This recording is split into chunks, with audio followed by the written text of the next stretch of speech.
meus amigos, bem-vindos a mais um podcast Papo Sem Fronteira. Eu, Jair Moura, meu amigo Rodrigo Clausen, estamos hoje aqui com um grande, um extraordinário transportador no mercado, né?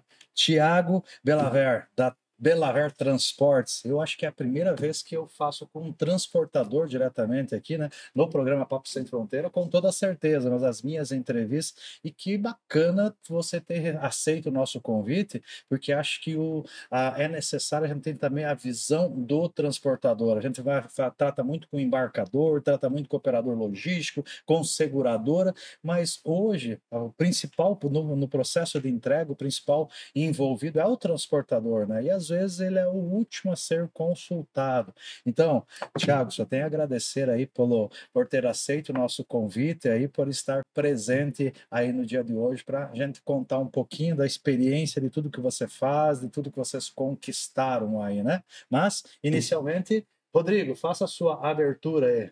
Eu quero agradecer o Thiago pelo convite, né? Eu acho que nós temos duas feras hoje aqui, né? Uma fera na área do transporte, né? Que não é extremamente desafiador, e outra fera no volante, né?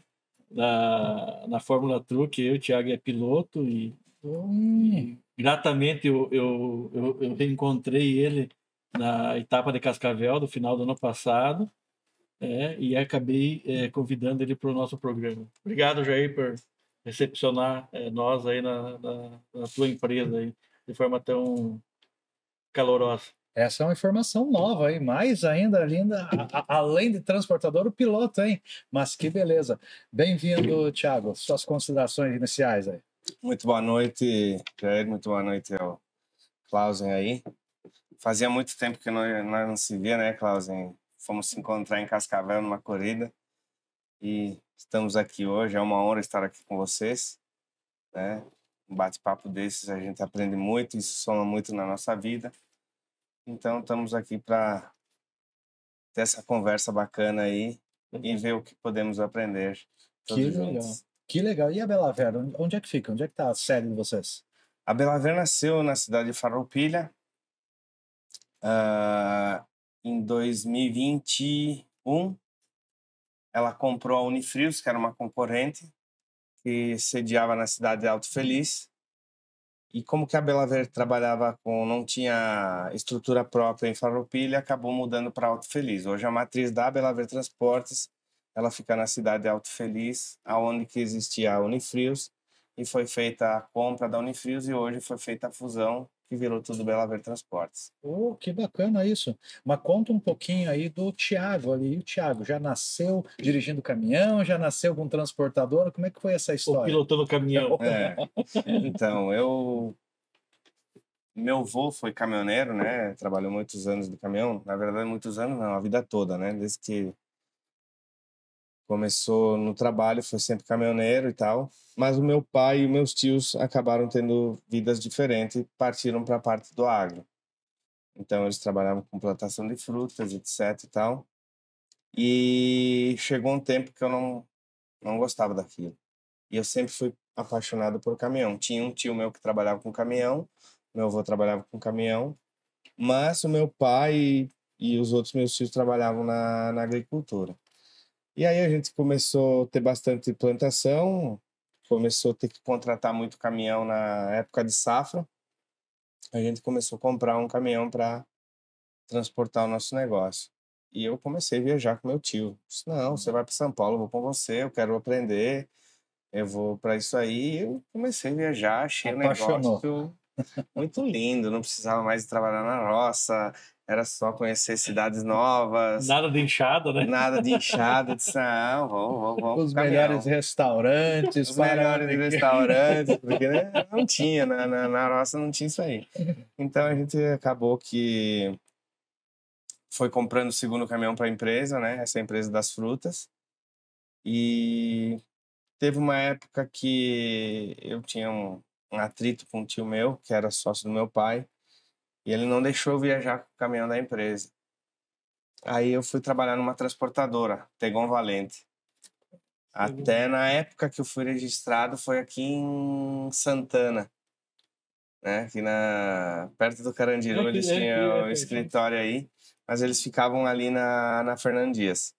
Então eu vim para cá, fui contratado por eles, a matriz deles era em Bento Gonçalves, hoje ela não está mais no mercado. E comecei aí, trabalhei uns 6 meses aí com eles, aí tive a infelicidade de bater o caminhão, fui para a rua, aí pedi uma oportunidade pro cara lá, ele não deu, disse, então eu vou sair daqui só com uma cabeça, só com uma coisa na minha cabeça. Um dia eu vou ser maior que você. E a empresa deles era grande, né? Mas sabe quando você sai com sangue nos olhos assim, ah, não deu para trabalhar, eu vou fazer. Isso aí, comecei. Isso estava com que idade, mais ou menos? Tava com 20. É. Aí saí, fui para casa, falei pro meu pai, cara, vamos ter que comprar um caminhão, vamos ter que comprar um caminhão, vou ter que trabalhar de caminhão. Meu negócio é esse aí, Paixão. não vou mudar. Aí não tinha condições financeiras, né? A empresa das frutas era um negócio, estava no começo também. Aí acabei indo para trabalhar com outro amigo meu. Trabalhei mais uns 6 meses lá. Aí tem o meu tio, que hoje é falecido, foi o que deu o pontapé inicial comigo e começamos a empresa, que é o Gilmar. Ele, cheguei de viagem um dia, ele disse, meu, pega seu caminhão aí, vai lá, devolve pro cara que nós vamos dar entrada num caminhãozinho para você começar a trabalhar. E aí juntamos uns pilinha lá, fomos lá, demos uma entrada, financiamos o resto e aí começou a Belaver Transportes. Aí comecei a trabalhar, trabalhava pra caramba, não tinha esse negócio de horário, não tinha esse negócio de nada. E trabalhei bastante. Aí fui pra carreta, aí foi quando eu comecei a puxar com supercarga, puxava alguma coisa com supercarga, e eu puxava em várias transportadoras como autônomo, né? Autônomo. Em 2004 eu abri a transportadora, aí eu comecei a tirar carga aqui em São Paulo para o sul, e do sul para São Paulo. Aí montei a filial, que foi quando eu conheci o Marcos aqui. Aí ele me indicou um menino, ele trabalhava na Albino na época. Depois eu consegui trazer ele para Belaver. Ficamos juntos bastante tempo e depois ele seguiu outros rumos e eu continuei nesse aí. E estamos aí hoje. A Belaver já está com uma frota de 60 veículos. Trabalhamos com cargas fracionadas e cargas dedicadas. Temos veículos de longa distância, que são os caminhões mais grandes, e temos os veículos de entrega, desde Saveiro, Sprinter, Vulk, que faz a parte de entrega para todo o Rio Grande do Sul, né? E uma parte de Santa Catarina e Paraná. Legal. Um ponto bacana ali que você colocou ali é justamente 20 anos já virar um empresário, né? Quer dizer, nossa geração ali, eu comecei a trabalhar com 13 também, né? E hoje eu noto uma diferença com essa nova geração para a gente conseguir motivá-los, para a gente conseguir colocar eles para trabalhar, para produzir, né? Como é complexo, como é que tá sentindo hoje essa diferença de geração e o que tu sentir? Eu sempre falo isso que, para mim, também vou começar a trabalhar cedo, cara, com 21 eu estava já com uma empresa com mais de 100 funcionários, né? Qual é a diferença dessas duas gerações na tua concepção? Quais são as dificuldades que a gente tem hoje aí para achar motorista, para formar pessoas comparado com o nosso período que era visionário, tipo, eu vou sair de casa para transformar um negócio. E parece que hoje você está procurando as pessoas, ninguém nem chega próximo a você perdendo para as oportunidades, né? Eu acho que o que mudou muito foi a educação, a cultura e as proteções no que não precisa. Na nossa época, que a gente fala na época raiz, lá de trás, eu não tinha mimimi, não tinha frescura. Você ia para a escola, a professora educava, chegava, a professora dava uma parte da educação e os pais davam a educação em casa. Hoje, ninguém mais está querendo dar educação.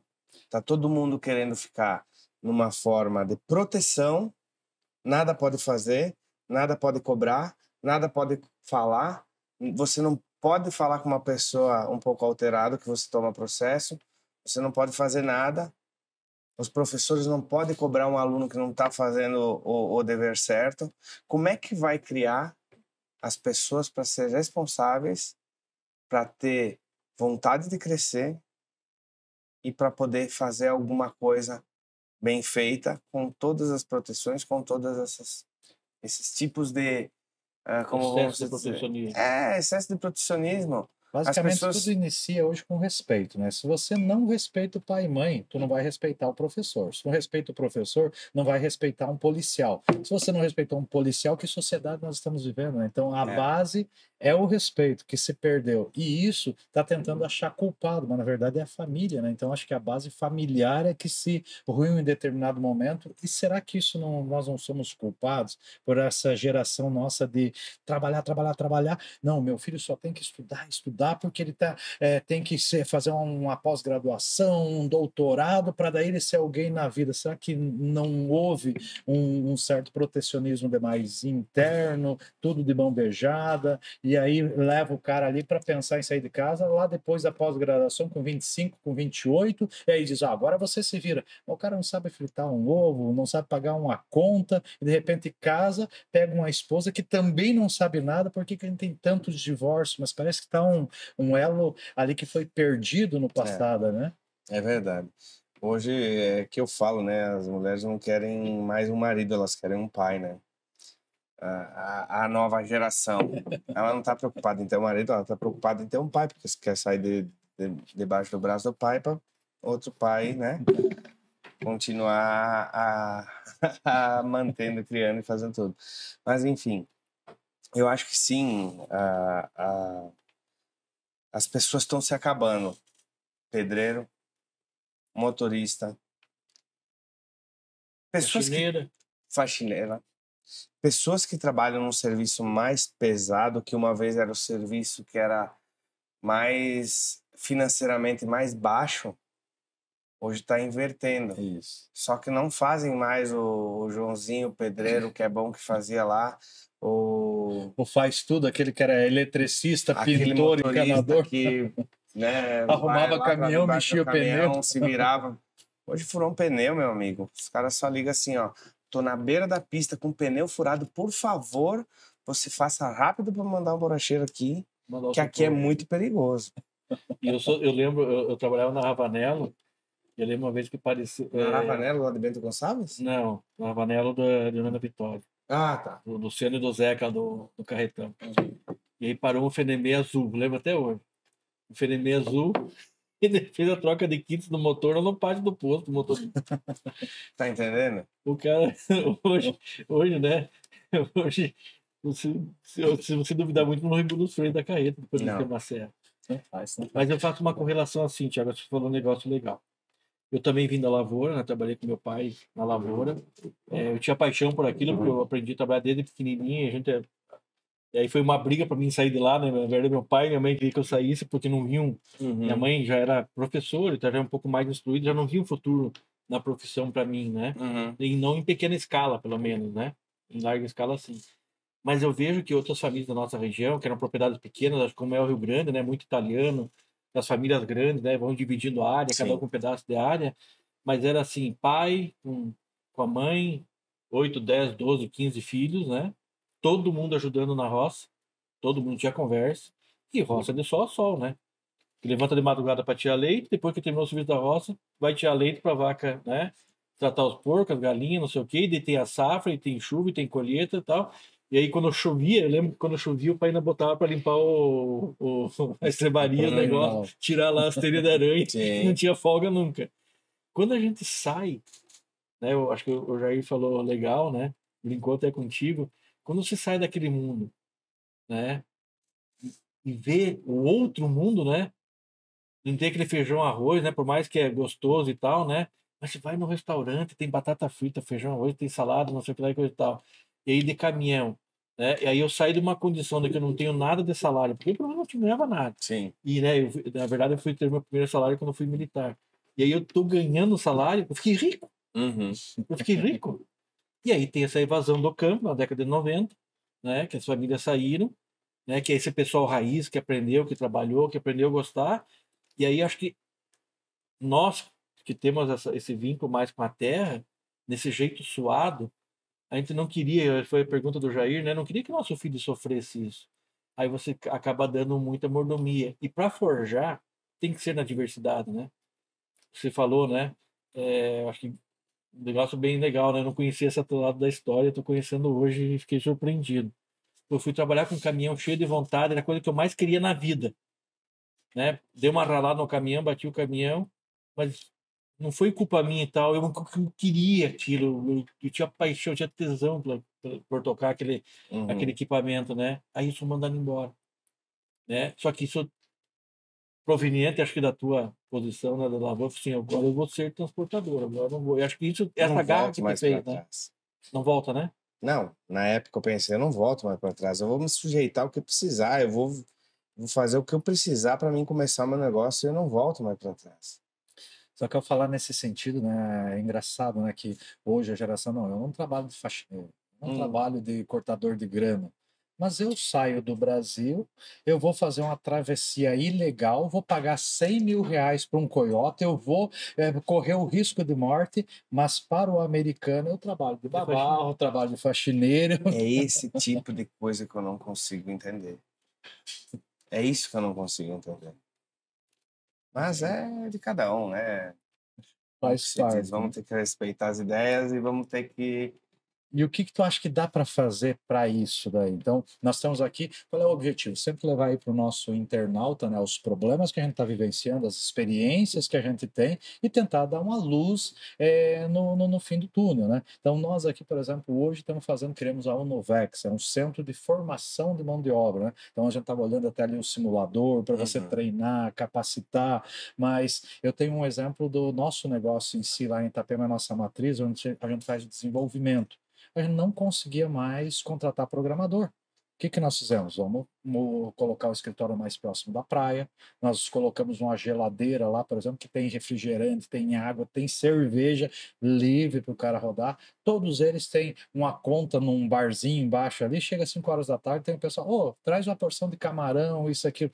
De repente, mudou a visão que não era mais o salário, que não era mais ir para uma cidade grande, que eu estar num local tranquilo, com a família, isso e aquilo, é muito melhor. O que que a gente podia fazer para o motorista, ou formar motorista, motivar ele, porque um dos problemas é salário. Mas salário é uma conquista baseada no teu resultado. E cada vez o mercado está te propiciando menos do que isso, porque cada vez tu tem que gerar menos com o caminhão, carregar menos e vai ter uma produção menor e não consegue também dar esse benefício. O que que tu acha que pode ser caminhos para esse nosso internauta que quer chegar até você ali? Como é que a gente viabiliza para ele? Então, hoje os nossos caminhões são referências no mercado brasileiro e seus caminhões mais bonitos do Brasil, uma das empresas que tem os caminhões mais bonitos do Brasil. E a gente tenta fazer o quê? Seduzir o motorista para ele ter uma ferramenta boa de trabalho. É um dos pontos que ainda a gente está conseguindo fazer e está valendo a pena. Outra situação, não só por seduzir, mas sim porque a gente gosta do capricho. A gente gosta das coisas bem feitas, a gente gosta de um caminhão bonito. Então, o Clausen até conhece os caminhões nossos, né? Então, é uma frota muito bonita, muito bacana. E isso acaba atraindo alguns motoristas que gostam também de ter capricho. Que ainda são os apaixonados. Que são ainda os apaixonados. A empresa não é tão grande, não é uma empresa de 1.000, 2.000 caminhões, então é tranquilo nesse ponto ainda. Como falei para vocês que hoje os motoristas são tudo batem ponto, são assalariados certinho. Outro ponto foi, sim, o valor agregado da remuneração da mão de obra deles. Então, hoje a Bela Vera é uma das empresas que remunera bem o funcionário, eles são bem remunerados comparando com o que o mercado está oferecendo, né? Nossas margens estão bem lá embaixo. O momento do mercado? Por conta dessas... Que é aquilo que a gente estava falando primeiro, né? Coloca isso, coloca aquilo, e é uma coisa, é outra, é caminhão bonito, e paga um pouco mais, não sei o que, não sei o que. A margem some toda. Mas foi uma forma da gente ter e conseguir fazer isso. O que precisava fazer é ter alguma coisa que eu também não sei, né? Mas ter alguma coisa que seduzisse as pessoas a gostarem disso. O motorista ele chegou num ponto que ele deixou de ser visto como uma pessoa legal, uma pessoa bacana, Uma profissão aquele valorosa. sonho da criança pequena tá querendo fazer o que eles fazem por muita discriminação. Por alguns fazer muitas besteiras também, mas algumas por discriminação, por ser difícil de trabalhar, a polícia está incomodando com qualquer coisa. Então vai cansando e o próprio motorista, o próprio pai, oh, filho, eu não quero que você vá trabalhar de motorista, vamos arrumar outra coisa para você fazer. Então isso vai desmotivando. O que teria que fazer era alguma coisa para que essas pessoas trabalhassem mais felizes, né? E que começassem a incentivar de novo a nova geração para gostar daquilo, porque você vai gostar do que te falam bem, não vai gostar do que te falam mal, né? Tiago, então, acho que isso seria nós seguramos um pouquinho só, que tá bom o papo, principalmente que agora a gente engrenou, que esse é um assunto importantíssimo, né? Só que o nosso tempo aí, vamos quase ultrapassar o nosso limite aí do primeiro intervalo, né? Então, o assunto ficou bom, né, galera? Vamos aguardar aí que o segundo bloco promete muito. Daqui a pouquinho retomamos.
É isso aí, meus amigos. Voltamos aqui para o segundo bloco. O papo no intervalo também foi muito bom, hein? Paramos ali, mas o intervalo continuamos aqui debatendo e queremos voltar afinco com relação a esse assunto aí, que é muito sério, essa visão de denegrir a profissão motorista, né? Eu lembro que, vamos falar, 20 anos atrás, aí eu tinha um motorista carreteiro, o cara ficava aí 30 dias, 40 dias fora, chegava em casa, saía o filho correndo lá, pai, me leva a andar no caminhão. O sonho era um dia ser motorista também, né? E parece que em um determinado período da história aí, todo mundo hoje ali, não, meu filho não vai ser motorista nunca, sofrer nessas estradas, o risco, isso, aquilo. Então, quer dizer, a gente está cometendo um erro, não sei aonde que se perdeu, né? Mas de não motivar as pessoas, que é uma profissão digna, que é uma profissão que dá para ter bons ganhos, que é uma profissão que, se a gente olhar hoje, tu pega aí um caminhão aí,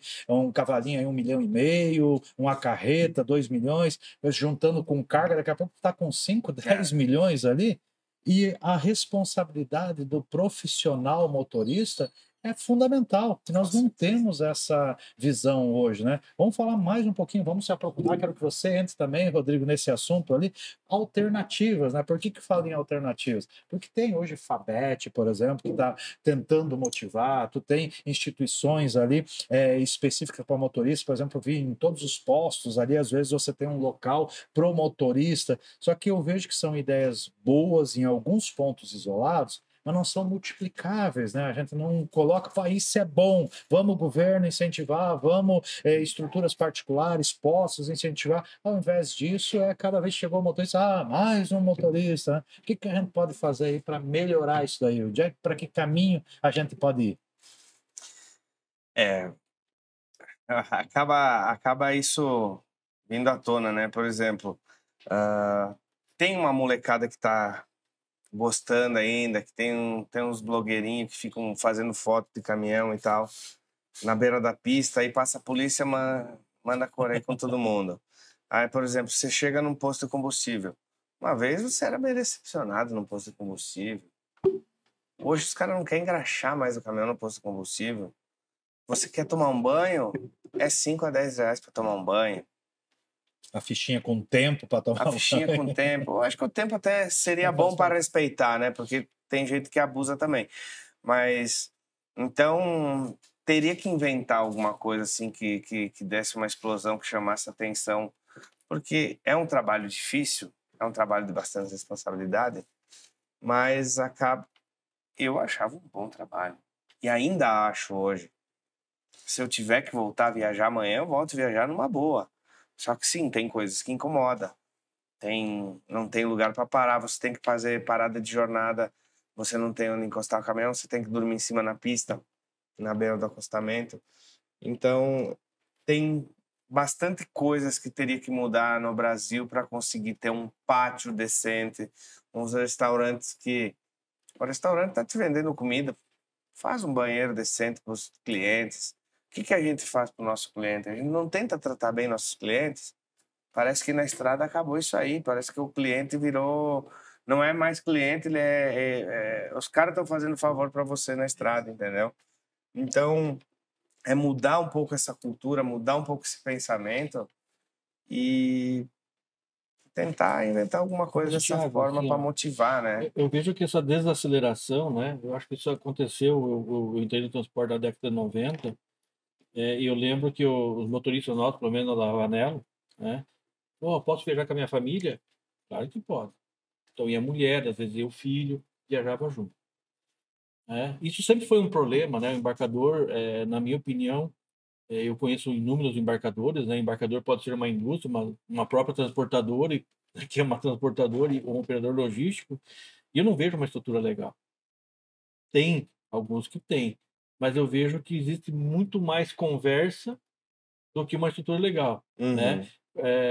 Um embarcador grande tem uma televisãozinha desse tamanhozinho, né? Um sofazinho lá em volta, barulhento, não tem uma caixa de som, uma acústica, o cara não pode ver, não tem um ar-condicionado, né? E aí, se você leva a mulher, ela tem que ficar para fora quando você entra para descarregar. Isso não acontecia no passado, né? As empresas eram muito mais humanas. Sim. A gente fala do social do ESG, mas como é que deixa a mulher lá para fora e uma criança? E muitos não têm local para motorista até hoje. Você tem que deixar num hotel para depois fazer o carregamento e na volta pegar no hotel e seguir viagem. Isso é custo. Mas muito. A gente fala, a gente esbraveja essa questão social do ESG, né? Que passa lá pela parte ambiental, a governança e a parte social, né? Nas empresas, essa mudança, preocupado com o meio ambiente, mas O básico não é feito. E o básico não é feito. A gente tem a própria lei da jornada do motorista, né? Agora, por causa que os motoristas estão se drogando, porque os acidentes, porque tudo é culpa do caminhão, vamos criar a lei da jornada. Mas você não tem lugar nenhum para parar. Ou seja, e a parte governamental ali de criar as estruturas? Nós criamos um projeto chamado Casa Motoras, é um dos projetos nossos ali, que era você ter pátios com containers que você pode mudar conforme o momento, porque o transporte hoje tem uma rota X que é período aí de safra, isso aquilo que explode, tem períodos ali que não tem por que você usar. Aí a gente fez esse projeto e tentou apoio de entidades, né? Então fomos aí para federações, sindicatos, foi para o governo. Cara, que ideia extraordinária, isso é muito bom, vai explodir isso, aquilo. Quando é que vai colocar no ar? quando você me ajudar, me incentivar, me ajudar financeiramente. Ninguém quer. Ninguém quer. Eles têm o problema, tem o tamanho das consequências do problema, tem a solução que a gente trouxe, mas não há o interesse de implementar. Vocês estão entendendo que não é só na parte motorista, não é só na parte... Em tudo está acontecendo, é na cultura que está acontecendo. Eu vou resolver o meu problema, ou se você se vira. Tá entendendo como que é? Você tem a ideia, dá seu jeito e faça. Eu preciso da tua ajuda para fazer esse projeto dar certo, que isso vai te beneficiar. Não. O problema é teu e quando tu me ajudar, é um diferencial. Quem sabe eu te dou um retorno para alguma coisa, né? Mas sabe, Thiago, o Jair tocou num ponto acho que muito legal, né? Eu tive uma parte de alguns anos atrás que eu fiz uma movimentação através das federações, confederações, e eu até fui aqui em São José dos Campos, através da FETRABENS, lá com o Everaldo, que vai vir, já foi convidado, já aceitou o convite, vai vir falar com a gente aqui também no podcast, para nós montarmos um pátio. E era uma área excepcional para montar um mega pátio, né? Para receber já no viés, né, da lei do trabalho do motorista, que ali na adulta também vai ter que criar, sei lá, acho que uns 4 pátios até chegar, entre ir e voltar, até chegar no Rio de Janeiro. Nada acontece. Mas é em tudo, né? E não tem assim, o governo não quer comprar o pátio, ele não quer fazer o pátio. Então, tudo bem, eu compro o pátio, né? Mas, pô, me dá uma aliviada nos impostos, não me tributo por algum tempo, cria uma condição, né? Por que uma prefeitura, o governo do estado chama uma indústria, né, para implantar, dá o terreno, dá incentivo fiscal, dá toda a infraestrutura. Aí o motorista que trabalha para essa indústria, e ela favorece todo o ecossistema, né? Aí o motorista que trabalha para essa indústria, ou seja, levando insumo, ou levando produto acabado, né? Não está naquele polo, e nem na própria indústria, às vezes, tem a estrutura adequada, e na estrada também não tem. Né? E, assim, e a frota brasileira é crescente. Não para de crescer. E os postos não aumentaram, e nem o tamanho do pátio. Um ou outro que conseguiu aumentar a pátio oferece uma estrutura diferente. Mas a maioria não tem pátio para aumentar. E nem quer. O posto não quer mais que você pare no posto. O posto quer que você abasteça e vá embora. A visão de pernoitar, de consumir, isso, aquilo não existe mais. Só que você pega algumas grandes redes aí que estão fazendo algumas coisas diferenciadas, e eu não consigo entender também a visão do próprio empresário local, né? Tu pega um cara ali que tinha um posto de combustível, não, estou ganhando dinheiro com o posto. Aí tu vai olhar um pouquinho mais, não, o meu ganho está na loja de conveniência. O outro, não, para todos os ônibus aqui, tem um pátio para caminhão gigantesco, um restaurante só para motorista, e o cara milionário, que é todo dia um posto novo aumentando. Ou será que os outros não conseguem perceber que é ali que está a diferença? E o cara está cobrando bem, não cobra barato, o combustível não é o melhor, mas tu está parando lá porque é o único que realmente te dá uma estrutura mínima para conseguir atender, né? E diga-se de passagem, a refeição em posto que para ônibus é muito mais caro. Né? A maioria desses postos, né, que para bastante ônibus em grandes rodovias, tem o restaurante normal do posto para os passageiros de ônibus, que são turistas ou estão viajando a trabalho também, né? E tem o restaurante do motorista que fica lá atrás do outro restaurante, escondido lá no ladinho custo lá, diferenciado. com custo um pouquinho mais barato. Mas não, a maioria tem, mas não é todos também que tem, né? Mas será que esse cara ganha dinheiro? Esse posto hoje está ganhando grana fazendo assim? Olha, eu vou dizer para vocês o seguinte: todo negócio ele dá dinheiro. Só depende a forma que você administra ele. Então tem postos que fizeram simples ganharam, tem postos que fizeram simples perderam, tem postos que fizeram exorbitância ficaram ricos e tem postos que fizeram exorbitância não deram certo. Isso vale para qualquer ramo, para qualquer situação. Eu acredito que sim, tem muitas redes aí que cresceu muito, como tem muitas que não foram para frente. Então, eu acho que todo trabalho ele é assim. Acho que todo negócio dá. Tudo depende da dedicação e como é que você vai conduzir o seu negócio. Se a gente pensasse alguma coisa sindical, governamental, de tipo, cara, se você tem o abastecimento, obrigatoriamente tem que ter um restaurante, tem que ter um banheiro, tem que ter um chuveiro quente, alguma coisa. Será que poderia ter alguma legislação que eu acho, ao meu ver, o governo se mete em tanto lugar, em tanta coisa, mas realmente aquilo que faz diferença, eu não vejo a atuação, né? Então, me parece que às vezes você precisa ter uma força externa. A força externa pode ser, eu paro aqui, eu vou obrigar ele a melhorar, porque senão eu não paro mais. Mas continua parando porque não tem uma segunda opção. Então, só vejo uma lei, alguma situação assim para poder mudar isso. Ou será que temos outra possibilidade? Tem um outro lado da moeda também, né? Vamos lá. O posto que não te dá tanta estrutura, ele tem o melhor preço do combustível. E a sua operação, ela já está No limite. apertada. Aí você vai pedir para o seu motorista parar naquele posto que não tem tanta estrutura ou vai parar naquele mega posto que o combustível está 40 centavos, 50, 60 centavos mais caro. Então, no final, o problema é o custo ainda. O problema é eu preciso ou ganhar mais e aí criar um nível de padrão ali, né? Ou eu preciso reduzir meu custo e eu sou obrigado a... 60 centavos.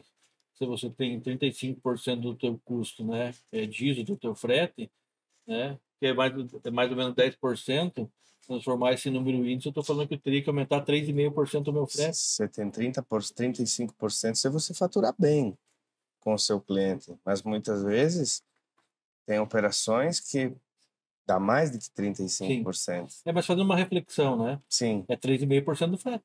Essa parada de 60 centavos é 3,5% do frete. É muita diferença, né? E falando agora, esse é um problema que a gente tentou discutir aqui, porque é importante, né? O Brasil precisa mexer isso, os envolvidos aí, deputados, senadores, aí, precisamos pensar, porque é um problema, mas eu tenho também o lado pessoa, eu queria falar um pouquinho o lado motorista, o lado ser humano, que tem os profissionais extraordinários, mas como nós estamos tendo aí infiltrados, que a visão agora também está aquela, o cara que não gosta de estudar, o cara que não quer ter família, isso, aquilo, o cara que está procurando drogas, a maioria das vezes, eu vou virar motorista, porque posto de combustível, estrada é onde eu mais posso ter facilidades desse tipo de coisa. Como é que está isso? Tu vê que é uma verdade ou é o mercado que fica poluindo as informações? Como está o ser humano motorista hoje? Eu acho que nesse ponto, não vou dizer que não tenha motorista que não use droga, né? Como não tenha dentista que não use droga, ou médico que não use droga. Sim, com certeza. Mas o motorista ele acaba estando mais na vitrine, por quê? Ele está com um veículo grande, quando que dá um acidente, que dá alguma coisa, ele está numa rodovia com um veículo grande, acaba chamando muito mais atenção do que numa outra situação. Até porque ele acaba que ele não tem como se defender muito pelas condições, né, de conhecimento, de financeira, de posição, etc. de estar na Por estrada. exemplo, vamos lá, uma pessoa forte aí, bateu dentro de São Paulo com um carro top, não sei o que, e estava drogado, você nem vai ficar sabendo, o negócio vai ficar abafado. Mas um motorista fez isso e ele tinha, sei lá, alguma coisa no sangue dele, acabou com a vida dele. E vai virar manchete por tudo. Então, o problema é mídia, realmente... O problema a gente sabe que é em toda a sociedade, mas só é divulgado realmente do setor. E como tem gente boa em tudo quanto é lugar, tem gente ruim, mas não é uma situação que você presencia como fator que possa mudar o cenário ali, não é uma quantidade... A mídia faz mudar. Eu não acho que isso seja, porque tem muitas pessoas... Eu acho que o problema de drogas e bebidas e qualquer coisa ilícito está em qualquer lugar. Está na estrada, está na loja, está nos escritórios, está em qualquer lugar. Eu acho até, sinceramente, mais fácil tá em quem não viaja do que em quem viaja, proporcionalmente. Porque, hoje você vai para uma festa, para uma balada, Não é mais Droga tá bebida, nisso. é mais droga do que qualquer outra coisa. Vamos ser bem sinceros, sem hipocrisia nenhuma, né? Mas eu acho que o que faz muito essa queimação de filme acaba sendo a mídia, né? Porque quem pode esconder, esconde. Quem não pode esconder, vira notícia, Fica vitrine. fica vitrine, né? E avaliando tudo isso, os problemas que a gente falou agora, aí entra no meu conhecimento mais a fundo, e as tecnologias? Ou seja, hoje a gente falou de todos esses problemas, mas na prática a gente tem tecnologias hoje para ajudar a resolver tudo isso. Quer dizer, tem as câmeras ali com MDVR, detecta o cansaço, fadiga, detecta se o cara está atendendo o celular ao volante, se ele ultrapassou em sinal vermelho, se ultrapassou faixa contínua, se cumpriu a jornada, ou seja, um monte de tecnologia. Mas aí tem o outro lado, que é o custo dessa tecnologia, né? Ou seja, é o eu grande sei que problema. existe, agora eu não ganho suficiente para isso, né? Como é que está essa visão hoje, a exigência de tecnologia, a necessidade de você continuar inovando versus um investimento que não tem o retorno? Eu vou falar para você assim, ó, uma operação que ela tem todos os periféricos e faça tudo certinho, perfeitamente, ela não se paga no mercado brasileiro hoje. Ou você tem um cliente que precisa de uma transportadora que entregue uma carga especial e pague o preço, ok. Mas para cargas normais que estão expostas no mercado com a concorrência que a gente tem, isso não consegue mais se autossustentar. Por Então, causa dos essa história de que você me atender bem, porque eu quero um melhor transportador do mundo, melhor caminhão, melhor motorista, o mais bem uniformizado, barbeado, com todos os sensores, atuadores, tudo que é de mais moderno, Também é propaganda. também é propaganda. Vira sendo propaganda. Porque não É te um remunera. diferencial que você tem para oferecer para o cliente, mas o cliente quer preço. Ele te E aí, se compara você com... consegue colocar tudo, eu já queria ter colocado tudo, mas eu consigo. Aí eu venho perguntar para você agora, falando até um pouco contra o nosso negócio.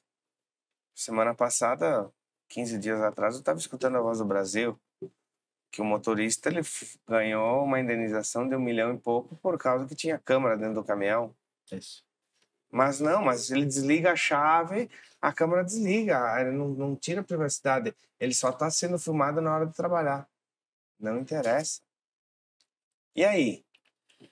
O grande mal hoje é a dita interpretação, né? A mesma coisa é a jornada, né? Mas a jornada, se eu tiver em Porto Alegre, a interpretação do juiz é uma. Se eu tiver na Serra, é outra. Se eu tiver no Nordeste, é outra. Como você se adaptar a cada uma dessas interpretações? E hoje a gente sofreu, nós somos uma das empresas ali que tem todas essas tecnologias, né?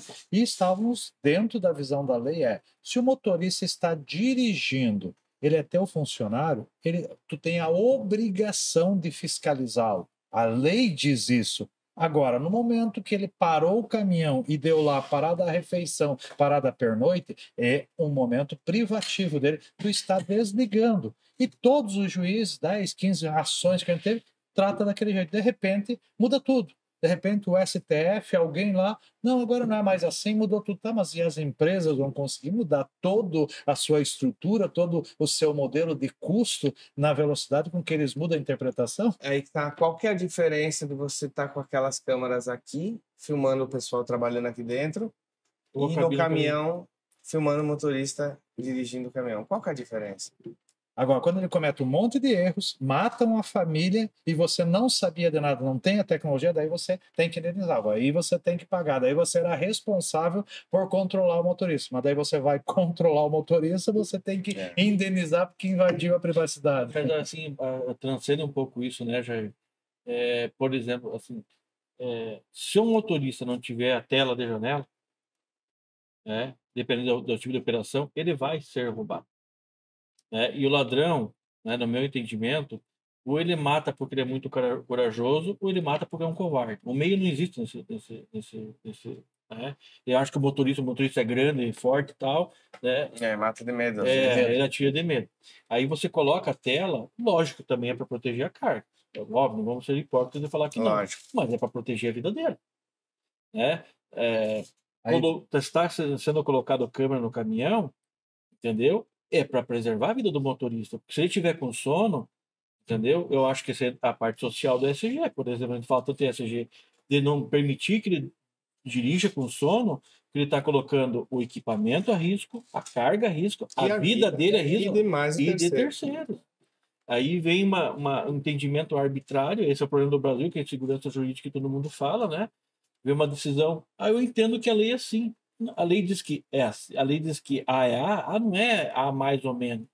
A é A. O é ou não é, Ou né? não é. é que você tem muito o problema que aconteceu, um evento em específico, ele se torna uma realidade porque alguém interpretou aquilo de uma maneira X. Porque eu tive um motorista com um acidente que estava drogado, todo motorista é drogado. Porque eu tive um evento que a grade de janela ali ocorreu um acidente, um motorista ficou preso, não conseguiu sair. Mas e quantos ele salvou? Aí que tá. Então, errado é a interpretação, né?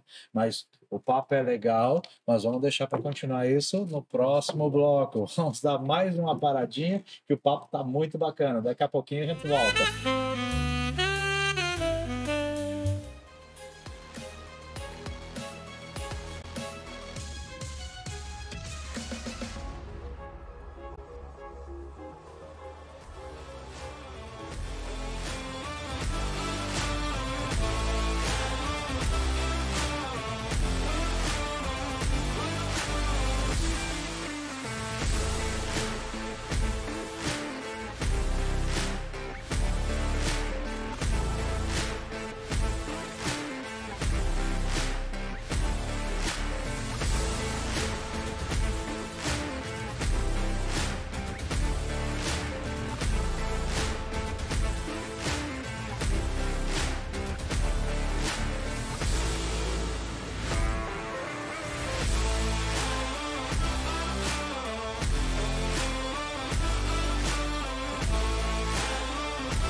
Olá, pessoal. A conversa está ótima. Estamos indo para o nosso terceiro bloco. Eu tenho uma pergunta. O Thiago é meu amigo já de muitos anos e ele tem uma história muito bonita de resiliência. E eu tomei a liberdade de solicitar para ele, como amigo, né, que ele partilhasse dessa história de resiliência, que isso é o retrato, eu acho que de todos os transportadores brasileiros, né? O Thiago é o retrato do transportador que começa, né, que vira empreendedor, vira empresário, né? Que passou por altos e baixos a vida inteira, né? E continua. E continua, é um resiliente, né? A vida Mas é é uma isso. história muito bonita, né? Até porque tem uma história bonita com um grande amigo meu, o Marquinho da Belaver, que tem uma história também de sucesso muito bonita. Vou trazer ele aqui no programa para contar essa história e gostaria que você dividisse com a gente essa história de resiliência da tua vida aí. Bacana. Então, comecei a empresa lá em 2000, né, 2002. Em 2004, aliás, eu comecei a empresa em 2002 como PJ, pessoa física. Em 2004 montei a empresa. Aí comecei a transportar, que nem eu estava falando primeiro, uma transportadora para outra, falando que eu conheci o Marquinhos, o Fabrício, né? Aí comecei a trabalhar para eles, fazer umas cargas para eles, carregava para outros lugares. E disse, apareceu uma oportunidade de abrir uma filial aqui em São Paulo para puxar para um cliente. Aí a gente veio, montou e tal. Aí eu comecei na cabeça do Marcos. Marcos, vem trabalhar comigo, vem trabalhar comigo, vem trabalhar comigo. Eu insisti tanto, azedei tanto a vida daquele homem até que ele veio. E a gente deu uma crescida bacana naquela época. Tipo, ele era muito avião. Eu não sei o que aquele homem tem. Ele sai para vender, ele volta vendido. Ele vende mesmo. Ele senta com você para negociar frete. Em meia hora de conversa, você já está passando todo o frete para ele. Ele é muito bom mesmo. E esse cara fez a Bela Verde crescer muito na época. Só que nós tivemos muito problema que a gente cresceu sem fluxo de caixa, que é onde que eu falo. Tem negócios que dão certo e tem negócios que não dão. Depende da onde e como você conduzir.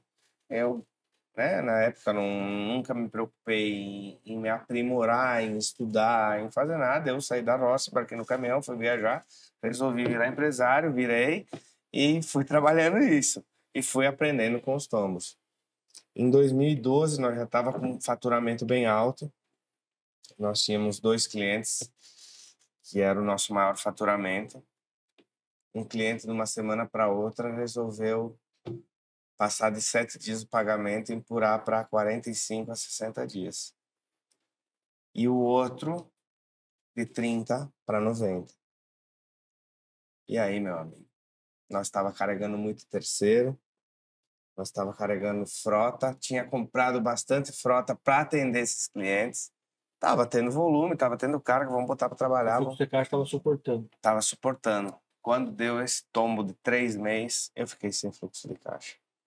E aí comecei a atrapalhar todas as minhas contas.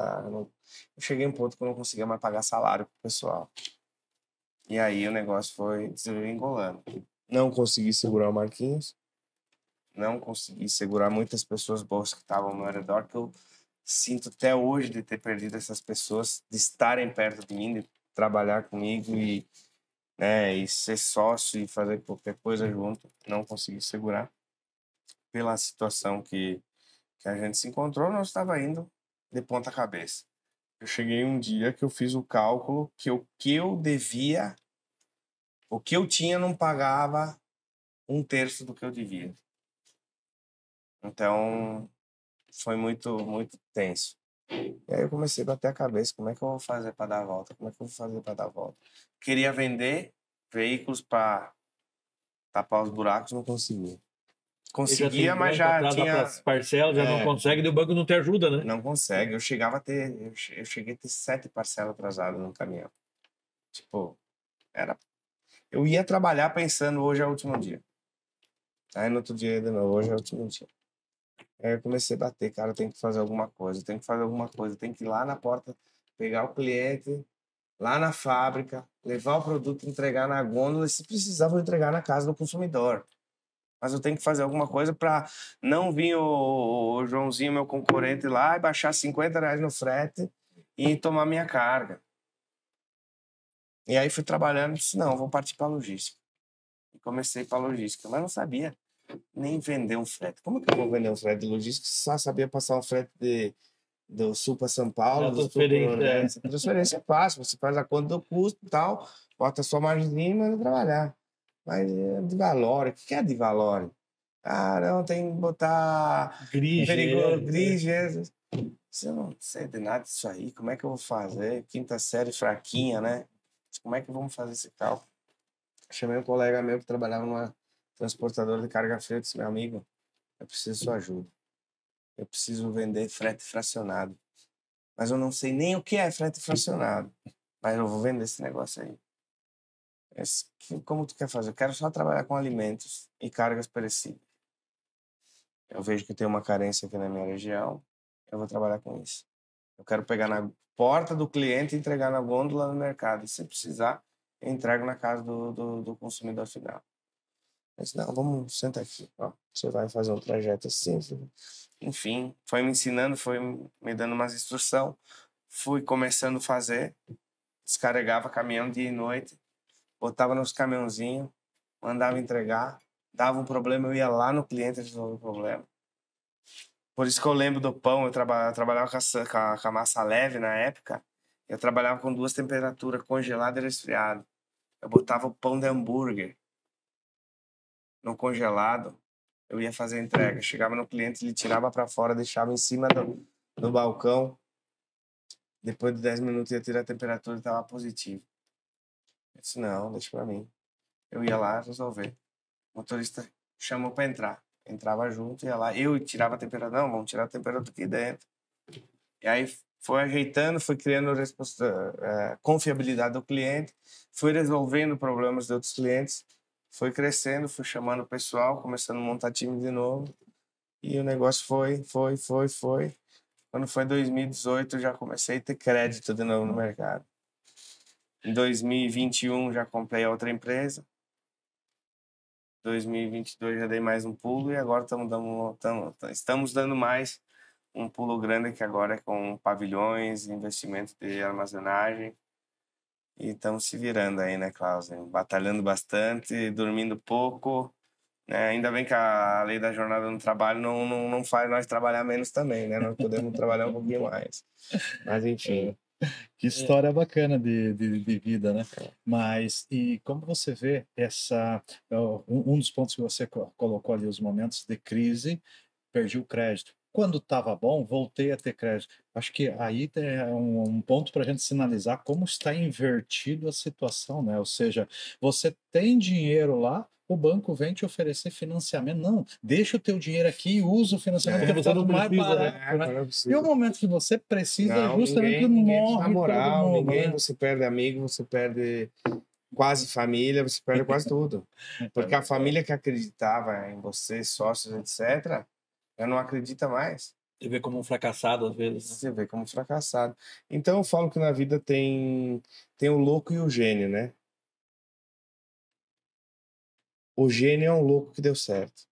Simples assim. Sabe que você falou um negócio bem legal, o seu Júlio Simões, seu falecido Júlio Simões, né? Eu trabalhei na Júlio, e o seu Júlio falava que para dar certo o negócio você tem que trabalhar muito, se dedicar muito, né? Fazer as coisas certas, atender bem teu cliente, fazer a operação certinha, né? Para ser uma operação econômica, mas precisa ter muita sorte. E aí eu comecei a refletir sobre isso, né? E ele tem razão, porque eu também trabalhei na Mercúrio, e na época era Tresmaense, né? Antes de quebrar. Uhum. E a Mercúrio na carga fraturada se arrebentando, né, para se manter viva, né? Eram épocas difíceis, né? E aí o que aconteceu? A Tresmaense foi antes, os Fração contrataram todo o comercial da Tresmaense, jogaram todo aquele volume de carga para dentro, escolheram a carga, começaram a ajeitar a frete e virou uma das empresas mais lucrativas de carga fracionada do país nessa época. Então é um momento também, né? Isso aí você tem toda a Mas é uma razão. curva de aprendizado incrível, não é? É que eu acho que eu também sofri como isso, né? Todo mundo diz ali, para ser um bom empresário tem que ter quebrado no mínimo 3 vezes, né? Eu quebrei Eu tava 2 pensando também. isso hoje de tarde. E eu não tenho mais idade para quebrar. Se também eu quebrar não. de novo, eu paro. Eu não vou mais quebrar. Mas são os momentos, né? A primeira vez que eu quebrei ali, eu tinha 100 funcionários, uma loja de informática, aquilo eu quebrei, tinha uns 22 anos mais ou menos, mas era por quê? Porque a gente só pensava em fazer, correr, e vamos ler notícia, vamos ver o dólar, vamos ver os envolvimentos, quer dizer, a crise de Israel, a crise da Ucrânia, não sei o quê, isso vai aumentar o dígito, isso tu está preparado já para alguma coisa, mas não, a gente fica ali naquela rotina ali do dia a dia, aí quebrou a primeira vez, tem uma experiência, quebrou a segunda, tem outra experiência, dificilmente tu vai realmente quebrar a terceira, tu aprendeu. Agora, quando deu certo a primeira vez e tudo é perfeito, normalmente a quebra é muito mais grande, né? Porque tu cresceu muito maior e aí o tombo é muito maior, né? Mas isso faz parte do empresário brasileiro também. E acho que o Brasil, nesse ponto, facilita bastante para ti esse crescimento rápido, diferente de outros países. Eu comento, por exemplo, Estados Unidos. Os caras olham lá, olha, esse ano crescemos 5% e todo mundo reunião e festa e prêmio e não sei o quê.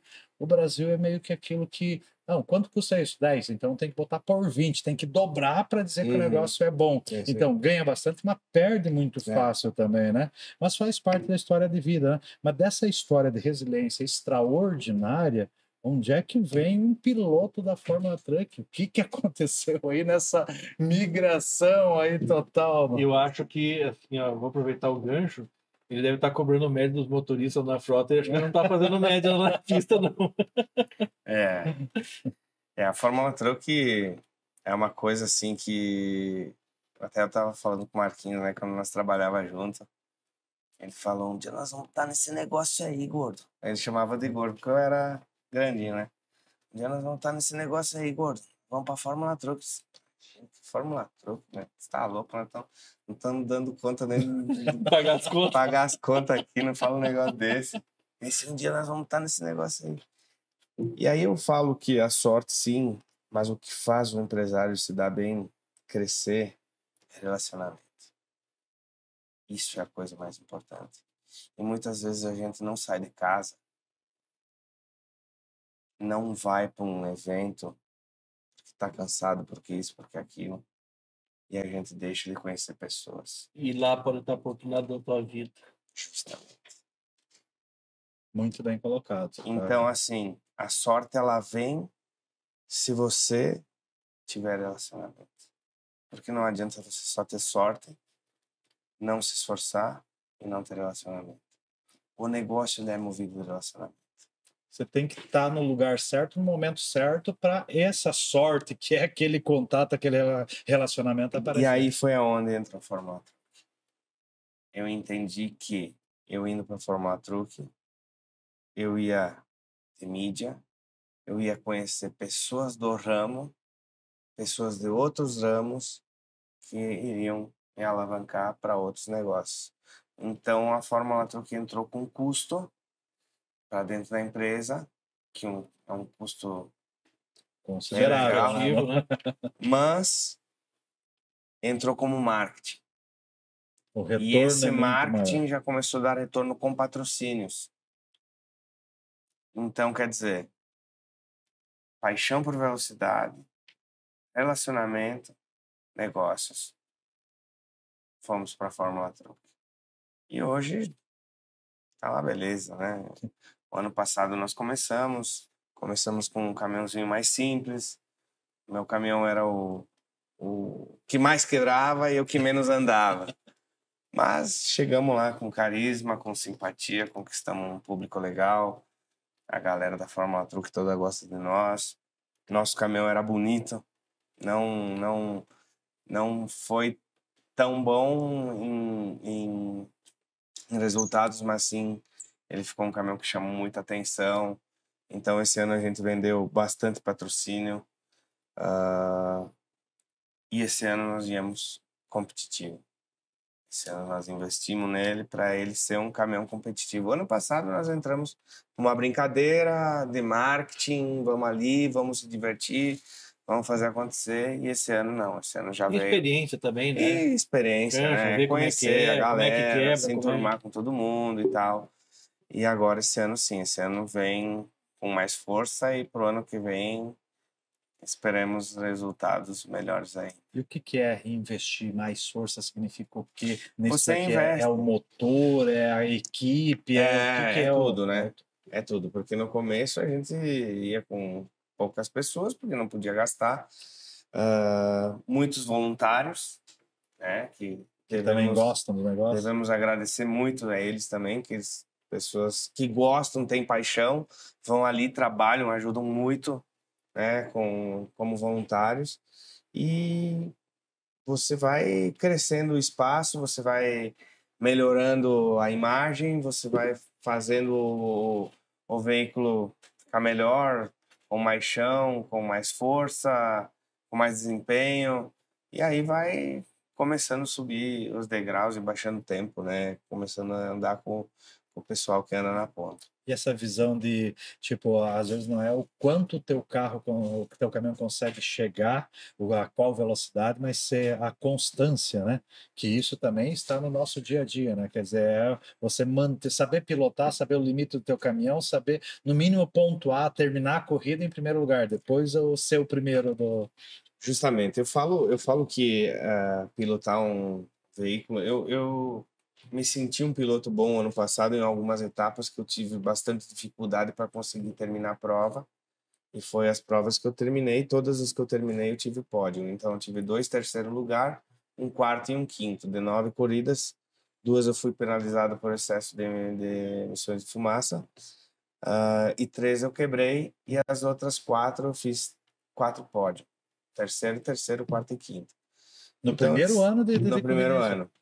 Aí eu pensei, acho que eu tô ficando bom nesse negócio. E eu entendo que a Fórmula Truck, o pilotar o caminhão na pista, é como você tocar uma empresa. Você tem que ter cabeça, você tem que ter cautela, você não pode passar do ponto, mas também não pode desacelerar. E também tem que ser arrojado. E também tem que ser arrojado. Então, Se forma no final até uma pessoa melhor, um empresário melhor, a experiência que você adquire na pista, né? acaba isso. E tem também, acho que o conjunto, acho que você falou brilhantemente, né, Thiago? Porque uma empresa é um conjunto, É um ponto. né? Eu costumo falar assim, quem que é a pessoa mais importante na empresa? Normalmente todo mundo fala, o presidente. Falei, o presidente toma decisões mais É quem importantes. faz acontecer. E até eu costumo falar isso da faxineira, né? Se a faxineira não vir amanhã, todo mundo sabe que ela não veio. O presidente pode ficar uma semana fora. Ninguém percebe. Ninguém percebe. Então todo mundo tem E até importância. preferem, né? Que o presidente não Não aparece. aparece. Mas se a faxineira não vir, vai ficar Deus todo do livre. mundo com os beijos desse É tamanho. verdade, é copeira. É bem isso aí. E acho que essa ligação, né? Esse conjunto de habilidades, né? A gente falou bastante de governança, né? Nos últimos podcasts, né? Nós temos especialistas em governança e eles falam da complementariedade. Você é bom numa coisa, mas para você ser bom operacionalmente, você não é bom. Você falou bem. Eu não fui bom administrativamente, financeiramente, controladamente, da parte de controladoria, tributariamente falando, e comercialmente você falou, né? Mas na operação, então você conseguir juntar esse time, eu acho que isso é a essência da gestão, da governança, né? É juntar o time que faz você ser o profissional perfeito, né? É isso aí. Esse conglomerado É isso acho que tu traz, né? Que é bastante difícil você fazer um time bacana, né? Mas Mas todo negócio é um desafio. Todo Faz negócio é um parte, desafio. né? Tiago, acho que foi uma das entrevistas mais bacanas que eu realizei. Com toda certeza vou querer ver esse episódio novamente ali para pegar alguns detalhes aí, principalmente com uma história de vida tão bacana como a tua, essa resiliência aí, né? Uma história muito parecida com a minha ali, de sair também de baixo, ter que construir tudo, ser exemplo para a família, ser exemplo para os filhos, e quando dá errado, também conseguir ter força, né? Porque não é fácil, né? Às vezes eu escuto, aquele japonês lá só porque quebrou, deu um tiro na cabeça. Cara, o cara que realmente tem responsabilidade dá um baque muito forte quando as coisas dão errada e você fez o teu máximo, né? Trabalhou o máximo. Então, essas histórias, com toda certeza, têm que ser compartilhadas. Precisávamos de mais tempo para trazer mais informações. Já deixo aqui o convite para uma nova edição ali, para a gente falar mais detalhadamente aí das corridas, desse modelo que você percebeu empresarial ali de marketing. Isso aqui é propaganda, eu juntando isso com isso aqui não está tão bom, mas se eu juntar esse, mais esse, se torna extraordinário, né? Então, essa visão é muito bacana. Obrigado por estar junto conosco aqui nesse programa e eu deixo aí, Rodrigo, para as suas considerações finais para a gente fazer o acabamento aí. Eu só queria fazer uma ressalva, desculpa cortar. A empresa Belaver não é Thiago Belaver. Eu tenho 3 sócios ainda, que é meu irmão, hoje ele toca toda a parte financeira, eu fico com a parte comercial, e tenho 2 sócios que é do conselho, a esposa do meu tio que faleceu e o outro meu tio que trabalha com meu pai na agricultura. Então, assim, não fui eu só que fez esse negócio acontecer, foi toda a equipe junto que sofreu, se desgastou e fez acontecer. Então, muito gosto legal de o deixar comentário, bem relatado isso, porque muitas pessoas enxergam, não, o Thiago, que é o É por causa da mídia, né? dono da Belaver, não sei o que, não sei o que, não. Não é o Thiago. O Thiago é uma peça do quebra-cabeça que existe, que são 4 sócios. Que legal. E todo mundo pega junto, todo mundo pega firme. Que legal o comentário, né? Que é justamente esse sentimento ali de participar de alguma coisa e que não é sozinho, mas principalmente tu falou ali, participo do conselho. O quanto tua empresa já evoluiu, que já tem essa visão de governança, eu tenho um conselho, não sou só eu tenho um financeiro, tenho isso, tenho aquilo, o quanto isso é bacana ali, que demonstra realmente a qualidade do que está realizando hoje, né? É isso aí. Mandamos então um forte abraço aí a toda a equipe, então, aí, né? Obrigado. A família Belaver. Isso aí. Isso aí. Tiagão, primeiro, obrigado por você ter aceito o convite, né? Eu tenho em você um espelho de resiliência, Eu, na verdade, vi ele na Fórmula Truck em Cascavel, não conheci ele, não me conheceu. Aí eu perguntei do Marquinho, né? Você vem com esse Marquinho? Falei, eu conheço, por quê? Ele falou, eu também te conheço. Eu olhei para ele, porque ele não tinha esse corpo fininho que eu tenho hoje de piloto, sabe? Mas foi muito bonita essa história. Eu acho que essa história de resiliência, né? Todos os percalços da profissão, todos nós vivemos, né? Mas essa história de recomeçar, entendeu? Essa resiliência de não saber o dia da manhã, né? Quantos param pelo caminho e às vezes falta só dar o próximo passo. Só o próximo passo. Só o próximo passo. E eu lembro que quando eu fiz um curso no Exército, né, uma formação no Exército, eles falavam, teu conceito baixou, tal, você não vai ser promovido. Eu falava para eles assim, ó, me matar eu sei que vocês não podem, o restante manda vir que eu aguento. É isso aí. Né? E eu acho que é isso, né, essa resiliência, né, e é para poucos. Tenho certeza que é para pouquíssimos, né, ter essa garra de não ver luz no final do túnel. E você falou uma coisa muito bonita para mim lá em Cascavel, que como é que eu mantenho o meu time, né? Eu não vejo luz no final do túnel, como é que eu mantenho o meu time com garra? Porque se alguém fraquejar, às vezes a vírgula que falta para parar tudo, né?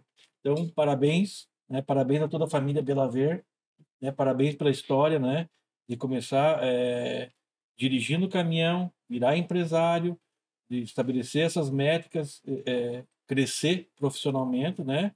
E poder trazer essa história de vida para nós hoje, partilhando, né? E talvez incentivando os nossos 2 milhões de motoristas autônomos, né? Que carregam parte do Brasil nas suas carretas, né? Na sua carroceria, que podem se espelhar em pessoas como você. Obrigado de novo, Jair, por abrir as portas, por fazer parte da família Ravex. Eu sinto bastante surpreendido.